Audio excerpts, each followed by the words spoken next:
Hello, this is Daniel Mart, and today I'm going to be doing another review. This time around, I'm going to be doing a review for Demolition. And yeah, this movie stars Jake Gyllenhaal, Naomi Watts, Chris Cooper, Judah Lewis, CJ Wilson, and Polly Draper. So yeah, before I begin though, 10-second spoiler warning as usual for those who have yet to actually watch the movie and haven't already. Stop the video, go check it out, and then come back and watch the rest of this review. 10-second spoiler warning as usual, starting now.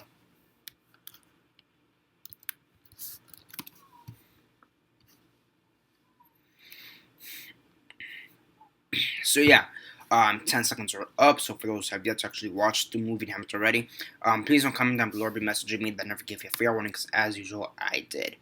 So yeah, as usual, quick synopsis, likes and dislikes, and then the rates. So Demolition, you have Jake Gyllenhaal, and him and his wife are driving in a car when all of a sudden they get into a car accident and his wife dies. And yeah, so while he's at the hospital, where his wife dies, he decides to get some M&Ms, and he goes to the vending machine. He puts in his money, and the machine takes his money, and he doesn't get his M&Ms. So he takes a picture of the number of the vending machine serial number or IP number, whatever, so he could send a complaint over to the company. He does this. He sends a letter to this company, and yeah, and one of the customer service representatives from this company contacts him through a phone, which she wasn't allowed to do to begin with, but she contacts him anyways and says, "Yo, maybe we can meet up one day." And yeah, eventually these two do meet up. And they start having some kind of relationship.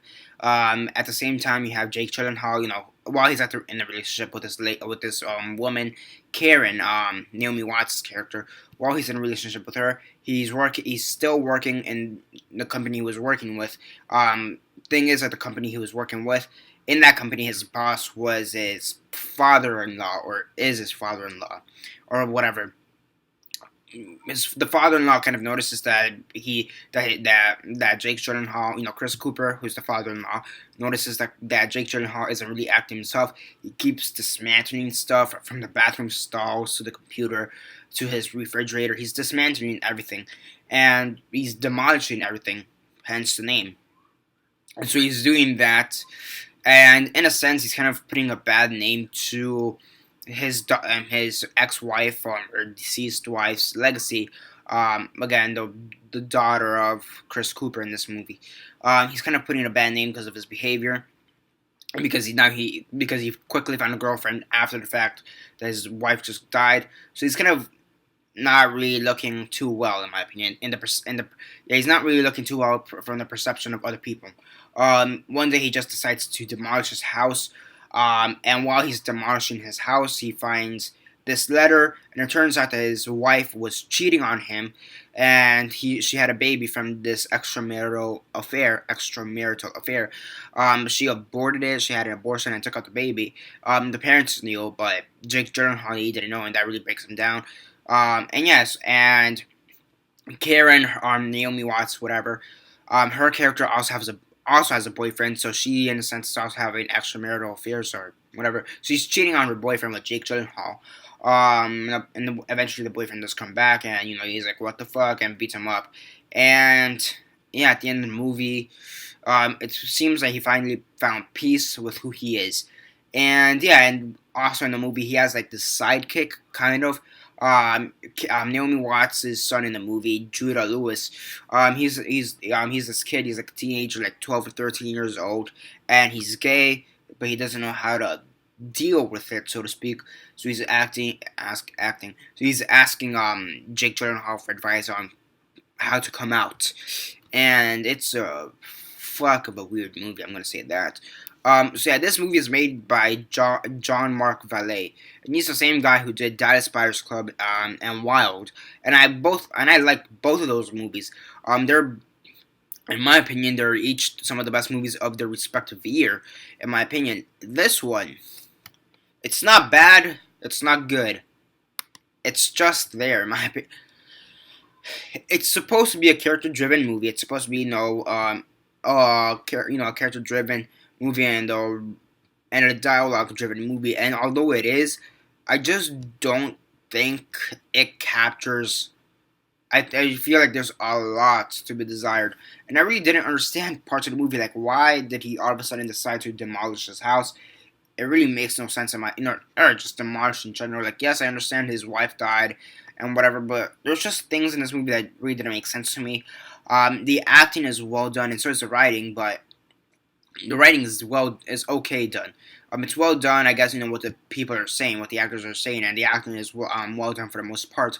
But it's supposed to be a movie based on life and experiencing life and all that, but I just didn't get it. I just, yes, yes, people can react like this and just go haywire and demolish everything, but I just didn't get it at all. Maybe I'm just too young to understand it right now, but as a whole, I just didn't get it. It was just kind of an odd film, in my opinion. It was just like, it's just, it's just kind of there, and his filmography, it's kind of there. Like, yeah, he did it. So what? Um, Jake Gyllenhaal, he's supposed to portray this damaged man, and although he normally is a great actor, he still does a well part. He still plays a well character in this, a well-rounded character in this.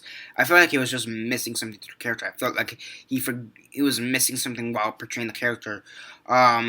And yeah, it just kind of seems like it just kind of goes on and on. It's like kind of like life. And there are movies that are kind of just like that, where you're experiencing life, such as Boyhood. But here it's kind of odd in the way they did it. So, yeah. It's an odd movie. It's well acted, decently written as a whole. It's just that the message, it's just kind of vague, and it doesn't bring the message across. It just doesn't, bring the message across, in my opinion. On a scale of 1 to 10, 1 being the worst, 10 being the best, and 6 being decent, I'm gonna have to give this a 6 out of 10, and I'm really disappointed I'm giving this score when it comes to a film from John Mark Vallée, because he brought Wild and he brought Dallas Spiders Club, and so I'm really disappointed that I have to give this rating right now for one of his films. Yeah, 6 out of 10, and yeah, it's basically it for now. Subscribe if you're not already subscribed. I do subscribe if you're not already subscribed. I do movie reviews, TV show reviews, and comic book reviews. Comment down below your thoughts on the movie. Have you seen it? And if not, why not? And if you have, what are your thoughts on it? Comment all that down below. Let me know. Like the video, share on Facebook, Twitter, MySpace, or whatever you guys prefer. And that's basically it for now. This is Daniel Mart signing off.